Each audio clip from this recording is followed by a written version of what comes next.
बिस्मिल्लाहिर्रहमानिर्रहीम अस्सलाम वालेकुम।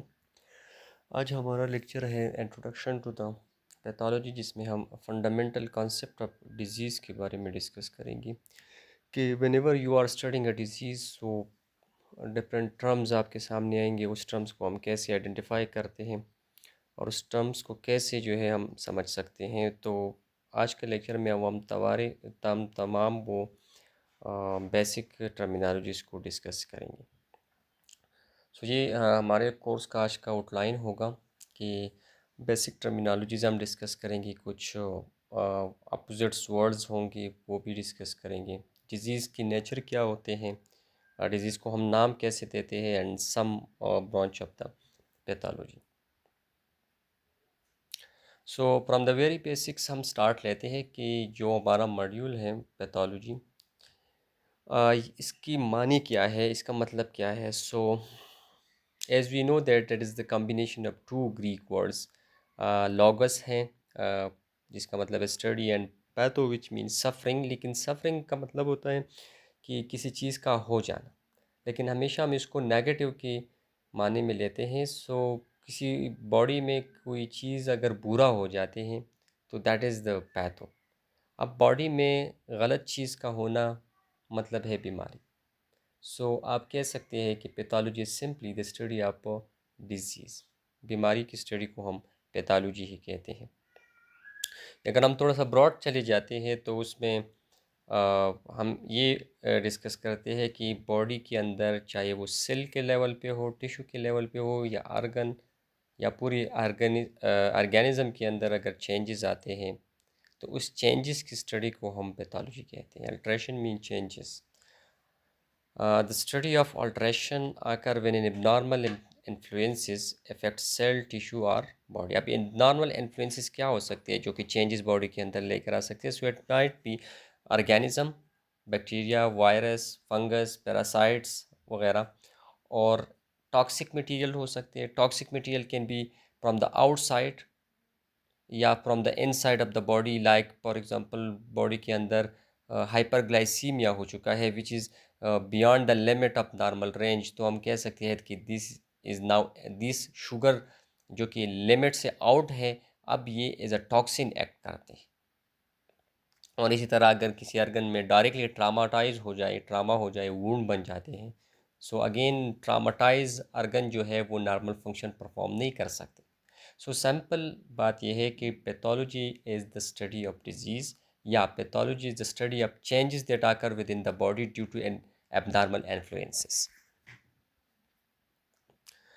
अब आम तौर पे हमारी ज़बान में जब हम बात करते हैं तो हम वर्ड यूज़ करते हैं बीमारी का, लेकिन इंग्लिश में डिफरेंट टर्मिनोलॉजीज इसके लिए यूज़ हो सकते हैं। एक होता है हमारे साथ इलनेस,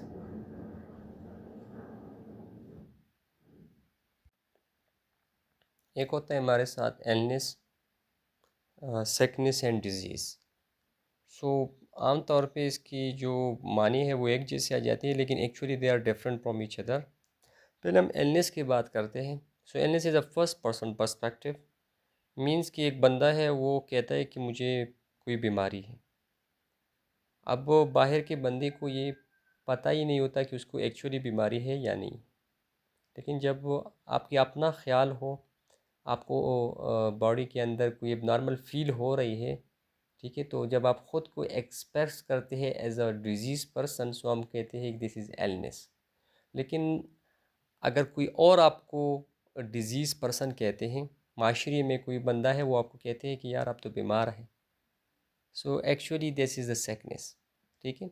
लेकिन जब आप एक प्रोफेशनल बंदे के पास चले जाते हैं, वो प्रॉपर तरीके से आपको की तशख़ीस करके ये बताते हैं कि आपको बीमारी है, और वो तरीका हमारे पास होते हैं साइंटिफिक मेथड, ठीक है। तो फिर हम इसको कहते हैं कि दिस इज़ अ डिज़ीज़, जो कि एक प्रोफेशनल तरीके से मालूम किया जाता है, ठीक है। तो प्रोफेशनल तरीके से हम डिज़ीज़ को कैसे फाइंड आउट करते हैं, हमारे पास 3 स्टेप्स होते हैं जिस पे हम डिज़ीज़ को फाइंड आउट करते हैं। एक होता है हिस्ट्री, दूसरा होता है फिज़िकल एग्जामिनेशन, और तीसरा होता है इन्वेस्टिगेशंस। तो जब ये स्टेप्स को हम फॉलो करके एक डिज़ीज़ को फाइंड आउट करते हैं, एक बीमारी को फाइंड आउट करते हैं, तो इसको हम डिजीज़ कहते हैं। So simply disease is a scientific terms for the abnormality. अगर हम इसको मोर स्पेसिफिकली या मोर ब्रॉडली डिफाइन कर सकें, so it is a deviation from the नाम, जो पहले हमने डिस्कस किया पैथोलॉजी में, कि it is the study of alteration या स्टडी ऑफ चेंज को हम कहते हैं। तो स्टडी ऑफ चेंज का मतलब है नॉर्मल से हट के। अब नॉर्मल से हट जाना जो है वो किस लेवल पे हम इसकी बात करेंगे। वो बॉडी के अंदर स्ट्रक्चर में भी चेंज आ सकते हैं, वो बॉडी के फंक्शन में भी चेंज आ सकते हैं, और बॉडी की कंपोजिशन में भी चेंज आ। तो चाहे कंपोजिशन, स्ट्रक्चर या फंक्शन में नॉर्मल से हट कर चेंजेस आ जाते हैं, तो हम कहते हैं कि this person have a disease. ठीक है, और उस डिजीज़ की स्टडी को फिर हम पैथोलॉजी जो है वो कह सकते हैं। जब किसी इंडिविजुअल को डिजीज़ होता है, तो या तो वो डिजीज़ सेल के लेवल पे होता है, डिजीज़ का मतलब चेंज, या वो टिश्यू के लेवल पे होता है, या बॉडी की फ्लूइड के अंदर चेंज आ जाते हैं, इलेक्ट्रोलाइट्स में चेंज आ जाते हैं, पूरे आर्गन में चेंज आते हैं। ठीक है, तो इसको फिर हम कहते हैं कि this is the organ become dysfunction. ठीक है। अच्छा, ये कुछ टर्म्स है। जब हम डिज़ीज़, किसी भी डिज़ीज़ को उठाकर हम स्टडी करते हैं, तो हमारे सामने हमारे सामने बहुत सारे टर्म्स आते हैं। तो उस टर्म्स को समझते हैं। पहला आते हैं etiology, which is the study of cause of disease. For example हम कहते हैं कि स्मोकिंग काज लंग कैंसर। तो स्मोकिंग क्या हो गया, लंग कैंसर का एक काज है। लेकिन कैसे वो लंग कैंसर को काज करते हैं, उसकी बिहाइंड मैकेनिज्म क्या होते हैं, तो इसकी स्टडी को हम एटियोलॉजी कहते हैं। फिर आते हैं predisposing factor and exciting factor.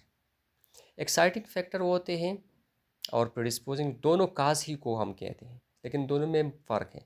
जो डायरेक्टली डिजीज़ को काज कर सकते हैं, उस काज को हम एक्साइटिंग फैक्टर कहेंगे। जिस तरह हमने पहले बात कर दी कि smoking cause lung cancer, so smoking become the exciting factor of the lung cancer. लेकिन अगर हम ये कह दें कि low socio economic status is a predisposing factor of the lung cancer, तो अब यहाँ पर सोशो इकोनॉमिक स्टेटस की वजह से लंग कैंसर हो भी सकते हैं, नहीं भी हो सकते, पॉसिबिलिटी है भी, नहीं भी है।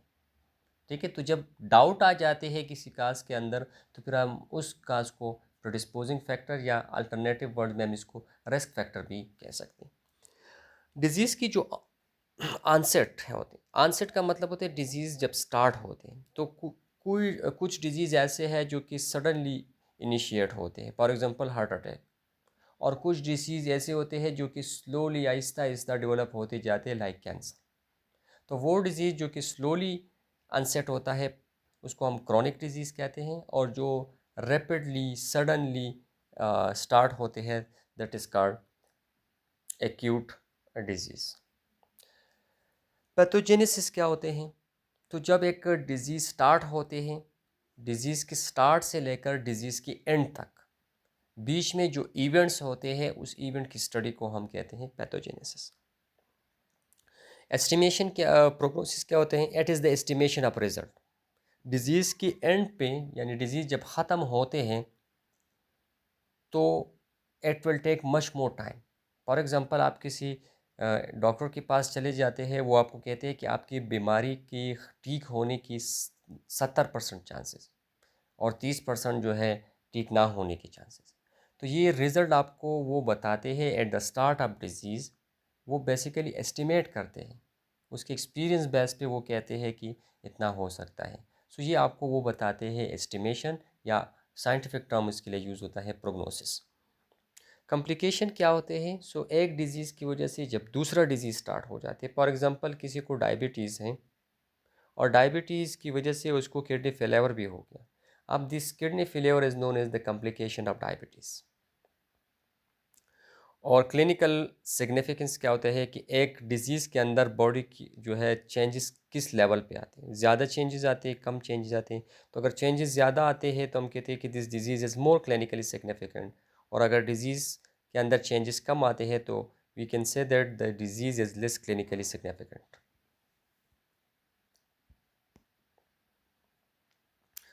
डायग्नोसिस किसे कहते हैं? मालूम करने के तरीके को कहते हैं। जो पहले हमने डिस्कस कर दिया कि डिजीज़ हम उस बीमारी को कहते हैं, उस एबनॉर्मेलिटी को कहते हैं, जो कि एक हम साइंटिफिक तरीके से उसको फाइंड आउट करते हैं। तो उस साइंटिफिक तरीके को हम क्या कहते हैं, डायग्नोसिस कहते हैं।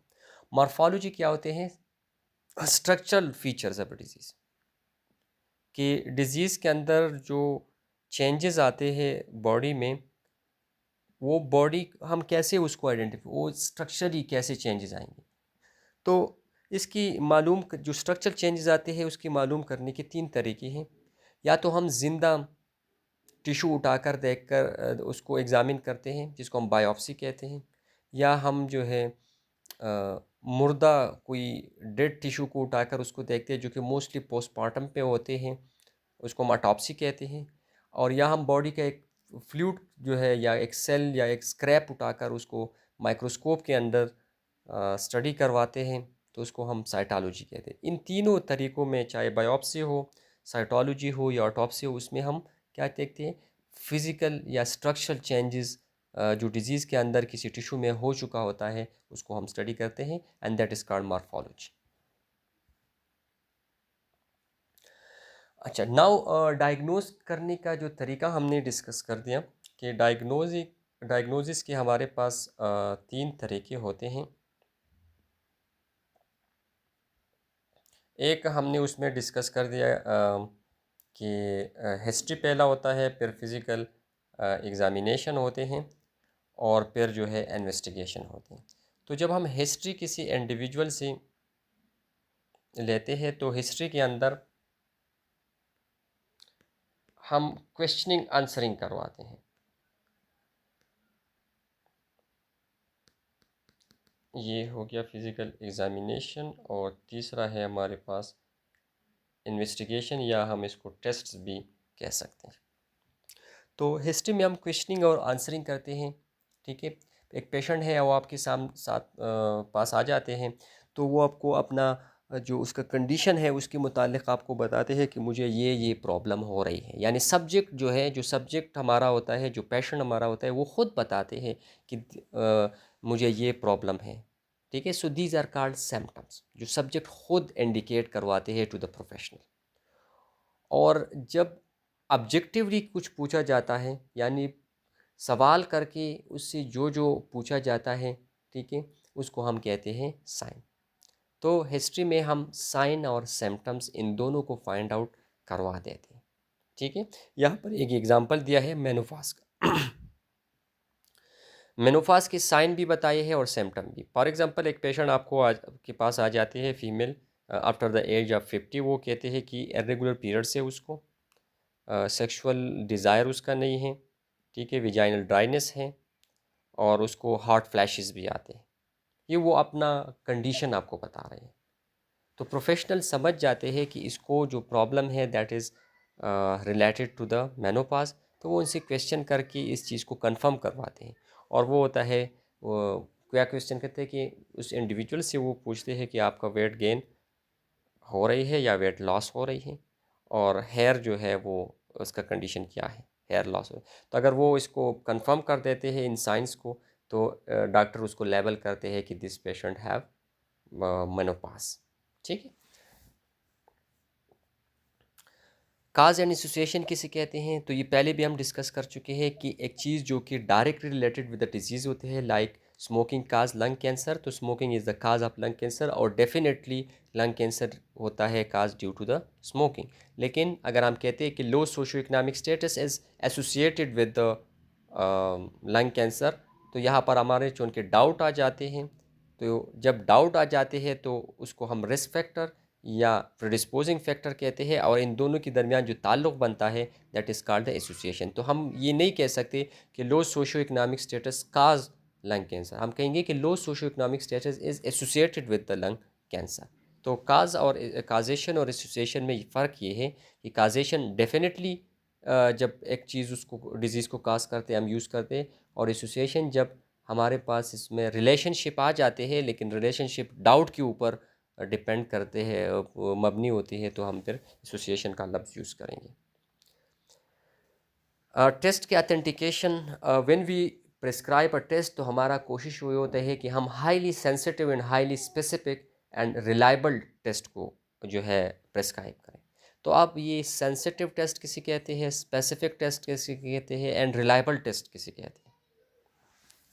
तो टेस्ट की जो ऑथेंटिकेशन है वो हम इन स्पेसिफिसिटी और सेंसिटिविटी और रिलायबिलिटी से मालूम करते हैं। सेंसिटिव टेस्ट हम किसी कहेंगे, सपोज़ हमारे पास ये 2x2 टेबल है, इसमें हम इंडिविजुअल को लेते हैं। ये जो एक्स एक्सिस पे यहाँ पर दिया है पॉजिटिव, इसका मतलब है कि the person have a disease, और जो नेगेटिव हमने लिया है इसका मतलब है कि the person don't have any disease. जो वाई एक्सिस पे प्लस माइनस है, प्लस का मतलब है कि the person is exposed. For example pneumonia का एग्ज़ाम्पल हम लेते हैं कि निमोनिया में डी पॉजिटिव हम कौन सा लेंगे, वो पेशेंट जिसको साइन सिम्टम ऑफ निमोनिया है, और ई पॉजिटिव हम कौन सा लेंगे, जो कि जिसके ब्लड के अंदर स्ट्रेप्टोकोकस नमूनिया जो बैक्टीरिया है वो अवेलेबल है, तो उसको हम एक्सपोज पॉजिटिव लेंगे। इसी तरह नेगेटिव, डिजीज़ नेगेटिव का मतलब कोई साइन सिम्टम नहीं है, और एक्सपोज नेगेटिव का मतलब कि ब्लड के अंदर कोई बैक्टीरिया नहीं पाए जाते। तो अगर एक इंडिविजुअल है जिसको डिजीज़ भी है, यानी साइन सिम्टम भी है, ब्लड के अंदर बैक्टीरिया भी है, तो हम इस टेस्ट को क्या कहते हैं, ट्रू पॉजिटिव, कि डिजीज़ भी है और टेस्ट भी पॉजिटिव आया, so this is a true positive. दूसरा ये है कि हमारे पास पेशेंट है जिसके ऊपर कोई साइन सिम्टम नहीं है, लेकिन जब हमने उसका टेस्ट करवा दिया तो टेस्ट पॉजिटिव है, लिहाजा अब जो टेस्ट पॉजिटिव है ये फॉल्स पॉजिटिव है, क्योंकि the patient don't have any disease. और तीसरा वो पेशेंट हो गई जिसके ऊपर कोई डिज़ीज़ जो है मौजूद है, साइन सिम्टम ऑफ डिजीज़ मौजूद है, लेकिन टेस्ट नेगेटिव आ रही है, तो इसको हम फॉल्स नेगेटिव कहते हैं। और चौथा वो पेशेंट है जिसकी ऊपर ना कोई साइन सिम्टम है और ना उसका टेस्ट जो है वो भी नेगेटिव आ रहा है, तो चूँकि डिजीज़ भी नहीं है, टेस्ट भी नेगेटिव आ रहे हैं, लिहाजा they are called true negative. ठीक है, तो किसी भी टेस्ट जब हम करवा देते हैं तो उसमें ये 4 किस्म की पॉसिबिलिटीज़ होती हैं कि द टेस्ट में be true positive, false positive, false negative and true negative. अब सेंसिटिविटी किसे कहेंगे? सेंसिटिविटी कहते हैं कि एक टेस्ट के अंदर हमारे साथ ट्रू पॉजिटिव आने की चांसेस कितना है। तो जिस टेस्ट में ट्रू पॉजिटिव के आने के चांसेस ज़्यादा होते हैं, हम कहते हैं कि this test is more specific. ठीक है, सॉरी, मोर सेंसिटिव। और जिस टेस्ट के अंदर ट्रू नेगेटिव के आने के चांसेस बहुत ज़्यादा होते हैं, तो उसको हम कहते हैं स्पेसिफिक टेस्ट।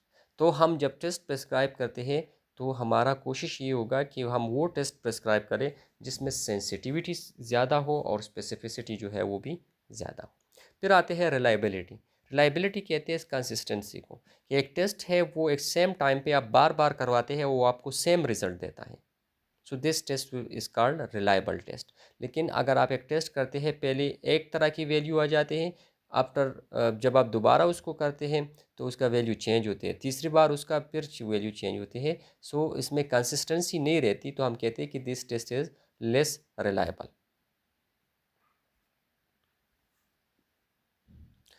देन हम आते हैं toward the natural history of disease.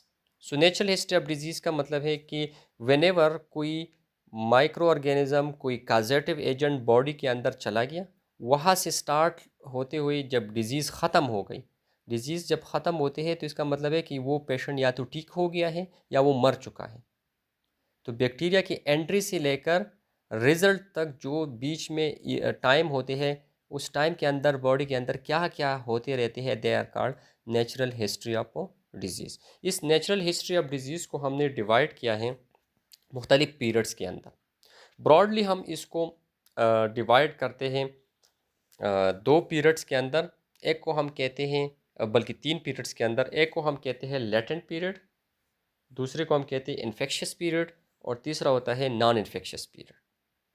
ठीक है, यहाँ से बैक्टीरिया, जो यहाँ पर एक्सपोजर लिखा हुआ है, बैक्टीरिया एंटर हो चुका है, और this is the end of the disease, जो कि इन द फॉर्म ऑफ रिकवरी और डेथ होता है। तो ये बीच में जो टाइम होता है, इसको हमने तीन डिफरेंट टाइम्स ड्यूरेशंस में डिवाइड किया है। पहला पीरियड ये होता है लेटेंट पीरियड। लेटेंट पीरियड हम उस पीरियड को कहते हैं कि बैक्टीरिया तो यहाँ इस पॉइंट के ऊपर एंटर हो चुका है, लेकिन वो जिस इंडिविजुअल में वो बैक्टीरिया एंटर हो चुके हैं उसमें वो मौजूद है, लेकिन उससे ट्रांसफ़र दूसरे नॉर्मल पर्सन में नहीं हो सकता। ठीक है। फिर आते हैं इन्फेक्शस पीरियड। तो इन्फेक्शस पीरियड में बैक्टीरिया बॉडी के अंदर मौजूद है, लेकिन अब वो दूसरे इंडिविजुअल में ट्रांसफ़र हो सकते हैं। और तीसरा होते हैं नॉन इन्फेक्शियस पीरियड। तो नॉन इन्फेक्शियस पीरियड में अगेन बैक्टीरिया या उसकी जो प्रोडक्ट है वो बॉडी के अंदर मौजूद है, लेकिन वो अब ट्रांसफ़र नहीं हो सकते। ठीक है, तो ये 3 पीरियड है। फिर इसमें एक और टर्म्स यहाँ पर यूज़ हुआ है, इंक्यूबेशन पीरियड। सो इंक्यूबेशन पीरियड किसे कहते हैं कि जब बैक्टीरिया बॉडी के अंदर एंटर हो जाते हैं, ठीक है, तो वो डायरेक्टली कोई साइन सिम्टम आपके ऊपर नहीं आती। It will take some time. After उस टाइम में वो क्या करते हैं, वो बैक्टीरिया इवॉल्व करते हैं, वो इन्वायरमेंट में अपने नंबर को इंक्रीज़ करते हैं, आपकी सेल के ऊपर अटैक करवा देते हैं, आपके इम्यून सिस्टम को डिफीट कर देते हैं, तब जाकर साइन सिम्टम आपकी बॉडी के ऊपर अपीयर होते हैं। तो बैक्टीरिया की एंट्री से लेकर साइन सिम्टम की अपीयर होने तक जो टाइम ड्यूरेशन होते हैं, that is called the incubation period.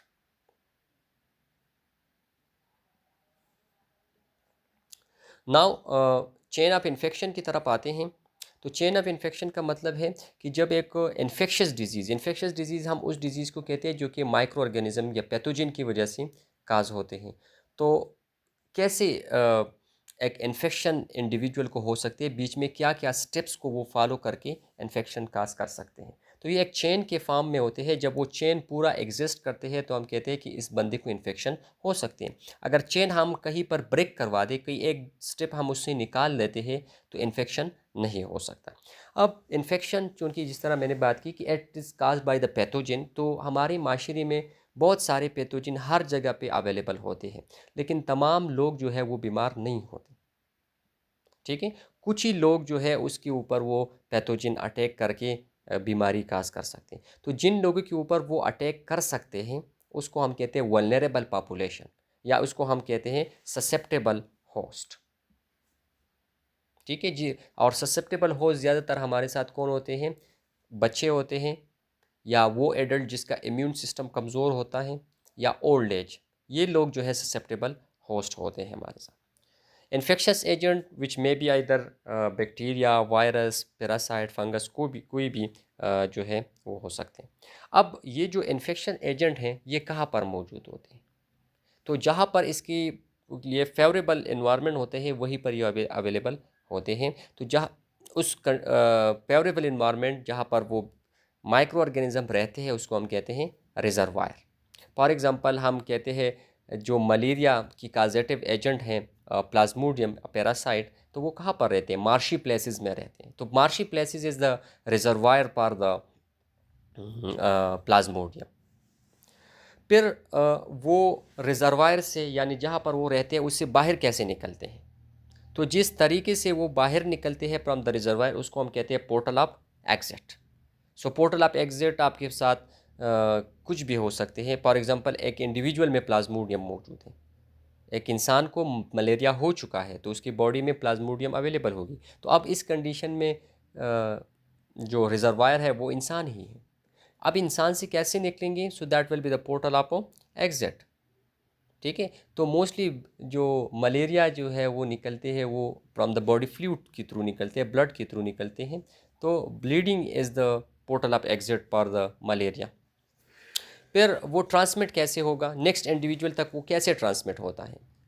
For example Covid का एग्जांपल हम लेते हैं। तो कोविड की अगर एक इंसान को बीमारी कोविड का हो चुका है, सो एक इंसान एक्ट एज अ रिजर्वायर। फिर जब इंसान से निकलते हैं तो in the form of sneezing निकलते हैं, नोज़ के थ्रू निकलते हैं। So nose is the portal of exit. और ट्रांसमिट होते हैं ड्रॉपलेट के फॉर्म में, जो नोज़ से जो ड्रॉपलेट निकलते हैं स्नीजिंग के दौरान। तो that is the mode of transmission.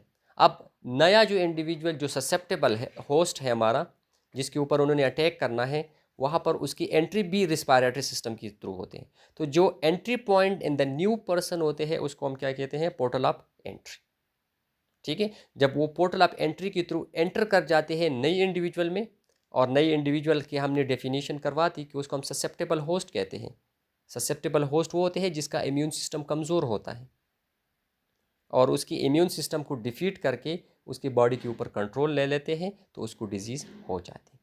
So this is the chain of infection, जो कि कोई भी इन्फेक्शन डिजीज़ जो है फॉलो करवाते हैं for the causing a infectious disease. यहाँ पर मैं आप लोगों को एक असाइनमेंट दे देता हूँ जो कि आपने सबमिट करके गूगल क्लासरूम में अपलोड करना है कि डिफरेंट डिजीज़ जो है उसकी आपने चेन ऑफ इन्फेक्शन को जो है आइडेंटिफाई करना है। एक उसमें आप मलेरिया कर लें और दूसरा कोविड-19 का। उसमें ये उनकी तमाम ये स्टेप्स लेके कि कोविड-19 जो बीमारी है उसमें इन्फेक्शियस एजेंट क्या है, इसी तरह मलेरिया में इन्फेक्शन एजेंट क्या होता है, रिजर्वायर क्या होता है, portal of exit, mode of transmission, portal of entry and susceptible host, इन सब को आपने आइडेंटिफाई करके लिखना है और गूगल क्लासरूम में अपलोड करके आपकी वीकली अटेंडेंस इसके ऊपर लगेंगी। अच्छा, कुछ एपिडेमियोलॉजिकल एंडेसिस हैं। ये भी डिजीज़ की स्टडी के दौरान हमारे सामने आते हैं, तो इसको भी समझना ज़रूरी है। फॉर एग्ज़ाम्पल आप एक माशरे में जाते, ये जो सारे टर्म्स हैं this is related to community, society से रिलेटेड होते हैं। तो प्रेवलेंस हम किसे कहते हैं कि व्हेनेवर आप एक माशरे में जाते हैं और वहाँ पर आप एक डिज़ीज़ की बर्डन को मालूम करना चाहते हैं कि इस माशरे में डिज़ीज़ कितना अवेलेबल है। तो सपोज़ आप 2026 में गई और आप मालूम करते हैं कि मैं यहाँ पर डायबिटीज़ को मालूम करना चाहता हूँ कि कितने लोगों में डायबिटीज़ है। तो आपको दो तरह के डायबिटिक पेशेंट मिलेंगे। एक वो लोग होगी जिसको 2026 में डायबिटीज़ हुआ है और दूसरी वो लोग होगी जिसको पहले से ही डायबिटीज़ है, पिछले 4-5 साल से उसको डायबिटीज़ है। तो ये दो तरह के लोग आपको मिलेंगे। तो आप अगर सबको उठाकर मजर करते हैं, पहले वाले ओल्ड केसेस को भी और जो अभी नहीं हुए हैं न्यू केसेस को भी, ठीक है, तो इन सब को जमा करके जो आपके पास वैल्यू हो जाते हैं उसको हम कहते हैं प्रेवलेंस। लेकिन अगर आप ये कहते हैं कि नहीं मुझे पुराने केसेस नहीं उठाने, हमें जस्ट न्यू केसेस को फाइंड आउट करना है, तो इसको फिर हम इंसिडेंस कहते हैं। रेशो एंड प्रोपोर्शन क्या होता है? सो रेशो हमेशा उस वैल्यू को कहते हैं, उस नॉमिनेटर की वैल्यू को कहते हैं जिसमें डिनोमिनेटर इंक्लूड नहीं होता। फॉर एग्जांपल एक क्लास में आप मालूम करते हैं male and female ratio. Suppose आपके साथ 100 बंदे हैं, 60 जो है मेल है, 40 फीमेल है, तो हमारे पास 60 अलग एंटिटी है मेल का और 40 अलग एंटिटी है, ठीक है, दोनों एक ही नहीं है। तो हम कहते हैं कि male to female ratio is 60-40 या female to male ratio is 40-60। और प्रोपोर्शन क्या होता है? जिसमें nominator is the part of denominator, यानी उन 100 बंदों में अगर आप कहते हैं कि प्रोपोर्शन ऑफ मेल क्या है, तो प्रोपोर्शन ऑफ मेल इज 60%। अब परसेंट में 100 बंदे आ गई, उस 100 में 60 मेल है, 40 फीमेल है। सो नॉमिनेटर जो 60 है वो डिनोमिनेटर 100 का हिस्सा है, तो इसको हम प्रोपोर्शन कहते हैं। Mortality and morbidity. So mortality mean the death ratio in a community. एक कम्युनिटी में एक ख़ास डिजीज़ की वजह से कितनी डेथ हो रही है, ठीक है। फॉर एग्ज़ाम्पल हमारे पास मलेरिया की वजह से 60 डेथ होते हैं सालाना, उन सपोज़ 60 डेथ होते हैं सालाना, ठीक है, और उस माशरे में सालाना डेथ्स का रेट है 200। तो 200 में से 60 जो है वो किस चीज़ की वजह से होते हैं? एक स्पेसिफिक डिजीज़ की वजह से होते हैं, मलेरिया की वजह से। तो हम कहते हैं कि मलेरिया की mortality rate is 60 divided by 200, ठीक है, मल्टीप्लाइड बाई 100% में जब आप इसको कन्वर्ट करते हैं। और इसी तरह morbidity is the disease ratio in a community.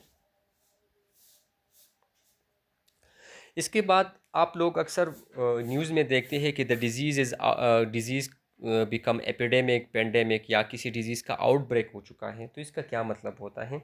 सो हमारे माशरे में अगर एक डिज़ीज़ एक ख़ास रेशो के साथ मौजूद होते हैं, ठीक है, तो उसको हम कहते हैं endemic disease. For example Pakistan में 2% लोगों में थ्रू आउट द ईयर मौजूद होते हैं एक डिज़ीज़।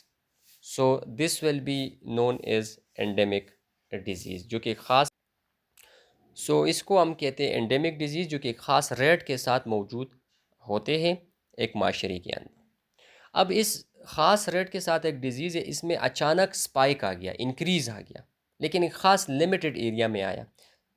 फॉर एग्ज़ाम्पल जिस तरह हमने पहले बात की कि हमारे साथ जो है एक डिज़ीज़ है वो 2% अवेलेबल है, 2% जो है वो प्रेजेंट है किसी माशरे के अंदर। अचानक ये 2 से हो गई 10%, लेकिन ये जो 10% इंक्रीज़ आया ये एक ख़ास एरिया, एक ख़ास डिस्ट्रिक्ट के अंदर आया। तो हम कहेंगे कि उस ख़ास डिस्ट्रिक्ट के अंदर वो डिज़ीज़ क्या हो गई, उसके आउटब्रेक हो गए, ठीक है। लेकिन अगर ये जो आउटब्रेक है, ये जो इंक्रीज़ है, जो स्पाइक आ रही है नॉर्मल रेट की बात, यानी 10% जो इंक्रीज़ है, इन्होंने पूरा एरिया जो है, एक बड़ा सा एरिया ऑक्यूपाई किया। For example malaria 2% present in Pakistan, लेकिन पूरे पाकिस्तान में या एक पूरी कैपीके के अंदर जो है, एक बड़े रीजन के अंदर वो 10% पे चला गया, इंक्रीज़ हो गया। तो इसको फिर हम आउटब्रेक नहीं कहेंगे, उसको हम एपिडेमिक डिजीज़ कहेंगे। और अगर इसी एपिडेमिक डिजीज़ और भी बड़े एरिया की तरफ हम महदूद कर इंक्रीज़ करवा दें, लाइक पूरा पाकिस्तान या पूरा एशिया के अंदर जो है मलेरिया इंक्रीज़ हुआ है, 10% पे चला गया, तो फिर हम इसको क्या कहेंगे, पेंडेमिक डिजीज़ कहेंगे। तो आप सिंपली कह सकते हैं कि outbreak is the increase in a disease at a limited area, ठीक है, जब वो उस एरिया से जो है स्प्रेड हो के एक बड़ा एरिया उन्होंने ऑक्यूपाई कर दिया, so this disease will B epidemic. और अगर उससे भी ज़्यादा हो गया, एक पूरा मुल्क या दो चार मुल्क को इन्वॉल्व कर दिया, तो इसको फिर हम पेंडेमिक डिजीज़ कहेंगे।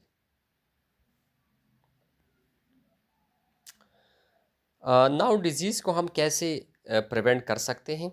सो डिफरेंट लेवल्स हैं, उस लेवल्स के ऊपर हम इसको कर सकते हैं, ख़त्म कर सकते हैं। पहला जो लेवल है that is the primordial prevention. Primordial prevention का मतलब है कि एक डिज़ीज़ अभी एक माशरे में मौजूद ही नहीं है, लेकिन हम पहले से ऐसे इक़दामात कर देते हैं ताकि वो डिज़ीज़ आई नहीं। फॉर एग्ज़ाम्पल हमारे पड़ोस ममालिक में लोग शराब नोशी करते हैं और उसकी वजह से मुख्तलिफ़ डिज़ीज़, लीवर की डिज़ीज़ वहाँ पर हो रही है।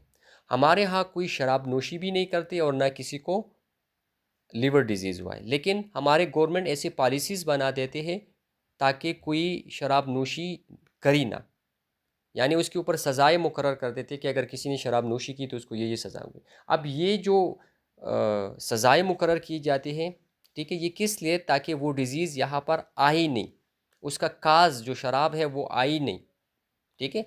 तो हम डिज़ीज़ आने से पहले पहले उसको कंट्रोल कर देते हैं, ठीक है। तो इस तरह के कंट्रोल या इस तरह के प्रिवेंशन को हम क्या कहते हैं, प्राइमोर्डियल प्रिवेंशन कहते हैं।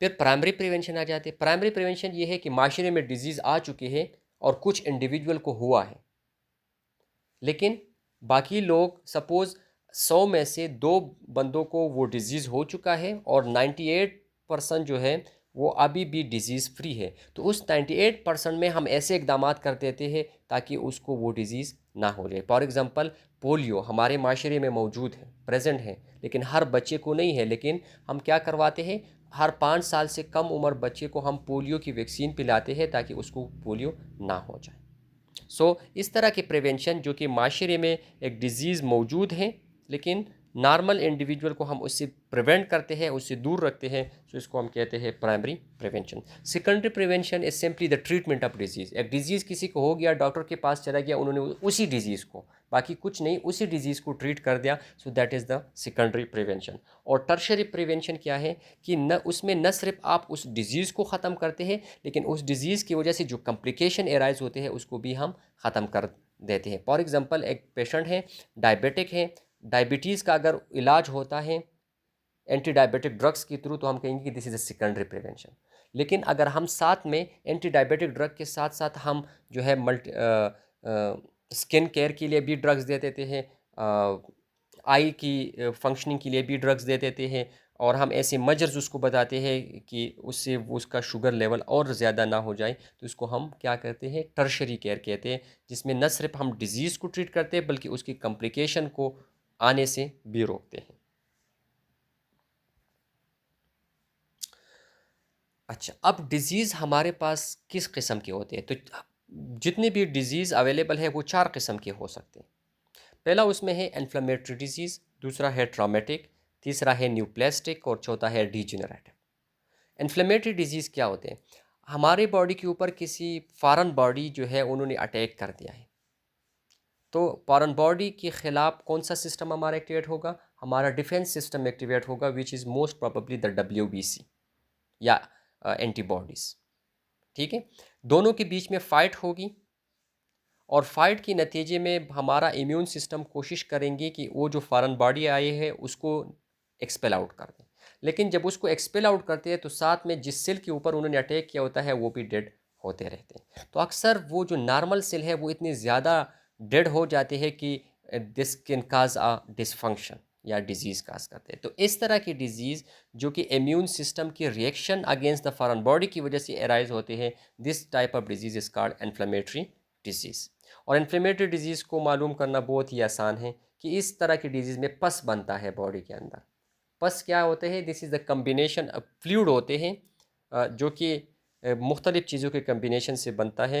लाइक उसमें वो फॉरेन बॉडी भी होते हैं, वो उसमें जो है जिन डब्ल्यूबीसी ने उसके ऊपर अटैक किया है वो भी प्रेजेंट होते हैं, और वो सेल्स भी प्रेजेंट होते हैं हमारे नॉर्मल बॉडी के सेल जो कि मर चुके होते हैं ड्यूरिंग द फाइट। इसको फाइंड आउट करना, नाम से आप फाइंड आउट कर सकते हैं। जिस डिजीज़ के आखिर में ITIS आते हैं उस डिजीज़ को हम inflammatory disease, for example appendicitis, ठीक है, टॉन्सिलाइटिस, ओटाइटिस, यानी जिस डिजीज़ के आखिर में ITIS आते हैं, this type of disease is called inflammatory disease. फिर ट्रॉमेटिक डिजीज़ आ जाते हैं। ट्रॉमेटिक डिजीज़ का मतलब होता है कि जो ट्रामा की वजह से, ज़ख़म की वजह से अगर बॉडी में कोई एबनॉर्मेलिटी आते हैं या डिजीज़ आते हैं तो उसको हम ट्रॉमेटिक डिजीज़, फॉर एग्जांपल किसी का हार्ट टूट जाते हैं, किसी का जो है सर टूट जाते हैं, किसी का एक्सीडेंट हो जाते हैं, ठीक है, तो this type of disease is called traumatic disease. Neoplastic disease, neoplasia कहते हैं formation of new cells in the body, लेकिन the cell will be abnormal, क्योंकि हमारे फिजियोलॉजिकल फिनोमिना भी है नए सेल के फार्मेशन। तकरीबन डेली पे अगर हम आरबीसी की बात करें, बहुत सारे आरबीसीज मर मर रहे हैं और नई जो है वो उसके फार्मेशन होते हैं, लेकिन जो नई आरबीसीज बनते हैं दैट इज़ नॉर्मल आरबीसीज, और उस प्रोसेस को हम माइटोसिस कहते हैं जो कि एक नॉर्मल फिजियोलॉजिकल फिनोमिना है।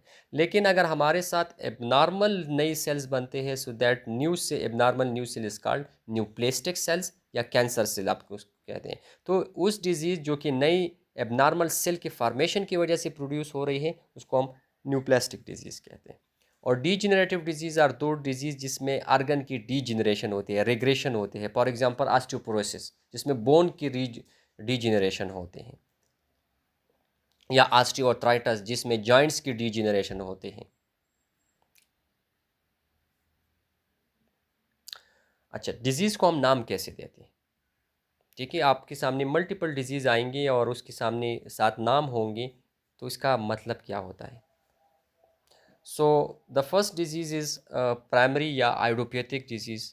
तो वो डिजीज़ जिसका कोई काज मालूम ना हो उसको हम आइडियोपैथिक डिजीज़ कहते हैं या प्राइमरी डिजीज़ कहते हैं। फॉर एग्जांपल 22 साल का एक लड़का है और उसको हाइपरटेंशन हो जाते हैं। जब हम उसको डायग्नोज करते हैं तो उसकी ना कोलेस्ट्रॉल लेवल ज़्यादा होता है, ना उसको कोई एंजाइटी होती है, ना उसको कोई किडनी डिजीज़ या हार्ट डिजीज़ होते हैं, लेकिन फिर भी उसको हाइपरटेंशन होता है। तो हम कहते हैं this hypertension have no known cause उसका नहीं है, लिहाजा दिस इज़ द आइडियोपैथिक या प्राइमरी हाइपरटेंशन। सेकेंडरी में हमें काज मालूम होता है, इंडिविजुअल है उसको हाइपरटेंशन है लेकिन हमने टेस्ट करके फाइंड आउट कर दिया कि उसको जो है एंजाइटी एंड डिप्रेशन है, लिहाजा इसका काज मालूम हो गया, that is the anxiety and depression. So this type of hypertension will be the secondary hypertension, या this type of disease will be the secondary disease. Acute and chronic की पहले बात हो चुकी है कि वो डिजीज़ जिसके आंसेट सडन होते हैं, अचानक से आ जाते हैं, फॉर एग्जांपल हार्ट अटैक, उसको हम एक्यूट कहते हैं। और जो स्लोली ज़्यादा टाइम लेते हैं, यूजुअली 3 महीनों से ज़्यादा उसके डेवलपमेंट में टाइम लगता है, so that is the chronic disease, for example cancer.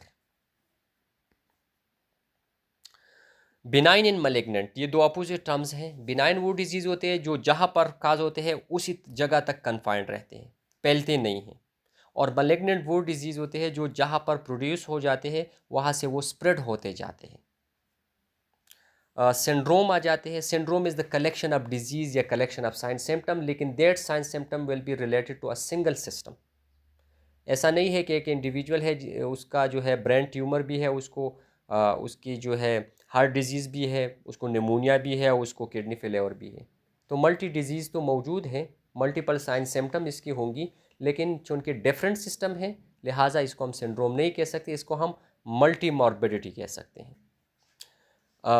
Syndrome हम किसी कहेंगे जिसमें एक सेम सेम सिस्टम इन्वॉल्व हो। फॉर एग्जांपल एक इंडिविजुअल है, वो आपके पास आया, उसका ऑक्सीजन सेचुरेशन भी कम है, उसको सांस भी फूल रही है, चेस्ट में पेन भी है, साथ में उसको टेम्परेचर भी है, तो इसको हम कह सकते हैं कि this patient have a syndrome, acute respiratory distress syndrome इसको है, क्योंकि तमाम symptom is related to a respiratory system. Contagious disease mean कि the transfer of disease from one person to another person, लेकिन through the skin to skin. For example, एक individual को कोई disease है, और वो इंडिविजुअल जाकर एक नॉर्मल बंदे के साथ अपना स्किन को टच कर देते हैं। फॉर एग्जांपल, एक बंदे को सोरियासिस है या कोई और स्किन की डिजीज़ है, और वो जाकर किसी और नॉर्मल बंदे के साथ अपने स्किन को कांटेक्ट में लेकर आते हैं, तो उस इंडिविजुअल को भी डिजीज़ हो जाएंगी। तो ऐसी डिजीज़ जो कि स्किन टू स्किन ट्रांसफ़र होते हैं, उसको हम कंटेजियस डिजीज़ कहते हैं। या वो डिजीज़ जो कि वेक्टर के थ्रू ट्रांसफ़र होते हैं। वेक्टर का मतलब क्या है कि एक थर्ड पार्टी के थ्रू अगर वो ट्रांसफ़र होते हैं from one individual to another individual, तो उसको हम कम्युनिकेबल डिजीज़ कहते हैं। For example, malaria. मलेरिया एक बंदे से दूसरे बंदे में डायरेक्टली ट्रांसमिट नहीं होता, बल्कि थ्रू द मॉस्किटो होता है कि एक इंडिविजुअल है, उसको मलेरिया हो चुका है, मॉस्किटो आकर उसको बाइट कर देते हैं, और वही मॉस्किटो जाकर एक नॉर्मल बंदे को भी बाइट कर देते हैं, तो उसको मलेरिया हो जाती है। तो यहाँ पर ट्रांसफ़र ऑफ डिजीज़ हो गया from one person to another person through the third party, through the vector, through the mosquito. तो इस तरह की डिजीज़ को हम फिर कम्युनिकेबल डिजीज़ कहते हैं। और वो डिजीज़ जो कि सेक्शुअल कॉन्टैक्ट के थ्रू ट्रांसफ़र होते हैं, that is called venereal disease. वो डिजीज़ जो कि मदर से ट्रांसफ़र होते हैं बच्चे में ड्यूरिंग एंट्रा यूट्राइन लाइफ, तो उसको हम कहते हैं टेराटोजेनिक डिजीज़। और उस सब्सटेंस जो कि टेराटोजेनिक डिजीज़ काज करते हैं, उसको हम टेराटोजिन कहते हैं, क्योंकि आमतौर पे between the mother and between the foetus के बीच में एक बैरियर होता है जिसको हम प्लेसेंटा कहते हैं। प्लेसेंटा हर एक चीज़ को अलाउ नहीं करते, वो एक चेक पॉइंट के ऊपर काम करते हैं, लेकिन वो सब्सटेंसेस जो प्लेसेंटा को क्रॉस करके बच्चे की तरफ जाते हैं, उसको हम क्या कहते हैं? टेराटोजिन कहते हैं। और वो जो डिजीज़ काज करेगी, that will be the teratogenic disease. Infectious disease की पहली बात हो चुकी है कि वो डिजीज़ जो कि एक्सटर्नल ऑर्गेनिज्म की वजह से काज होते हैं, they are called infectious disease. अच्छा, एट द एंड हम आते हैं ब्रांचेज ऑफ पैथोलॉजी, उसको ब्रीफली डिस्कस करते हैं। चूँकि पैथोलॉजी जनरली हमने बात की कि द स्टडी ऑफ डिजीज़, तो अगर हम डिजीज़ को स्टडी करते हैं कि एक ऐसी डिजीज़ को जो कि बॉडी में किसी भी सिस्टम, किसी भी ऑर्गन, किसी भी टिश्यू के अंदर हो सकते हैं, तो उसको हम कहेंगे general pathology. For example, inflammatory disease. So the study of inflammatory disease को हम जनरल पैथोलॉजी कह सकते हैं, क्योंकि इन्फ्लेमेशन आपकी किसी भी सिस्टम के अंदर हो सकते हैं। या स्टडी ऑफ कैंसर को भी हम जनरल पैथोलॉजी कह सकते हैं, क्योंकि कैंसर भी कहीं पर हो सकते हैं। सिस्टेमिक पैथोलॉजी क्या होगी? जो कि related to a specific system होगा। फॉर एग्जांपल, निमोनिया को आप स्टडी करते हैं, so pneumonia only respiratory system में हो सकती है, किसी और सिस्टम के अंदर नहीं हो सकती। So the study of pneumonia will be systemic pathology, not general. Grass pathology वो होगी जिसमें हम डिजीज़ को अपनी आंखों के थ्रू, नेक्ड आई के थ्रू जो है स्टडी कर सकते हैं। फॉर एग्जांपल, ट्रामेटिक डिजीज़ को आप स्टडी करते हैं, so that will be the gross pathology. माइक इसके अलावा सेल पैथोलॉजी हम किसे कहेंगे? जिसमें हम डिजीज़ को अपने आंखों के थ्रू स्टडी नहीं कर सकते, क्योंकि सेल की नेक्ड आई के थ्रू स्टडी करना नामुमकिन है। With the help of microscope हम करते हैं, तो that is called cellular pathology. Surgical pathology क्या होगी? स्टडी ऑफ बायोप्सी, एक लाइव टिश्यू सर्जरी के दौरान लेकर उसको एग्जामिन करना, that is will be the surgical pathology.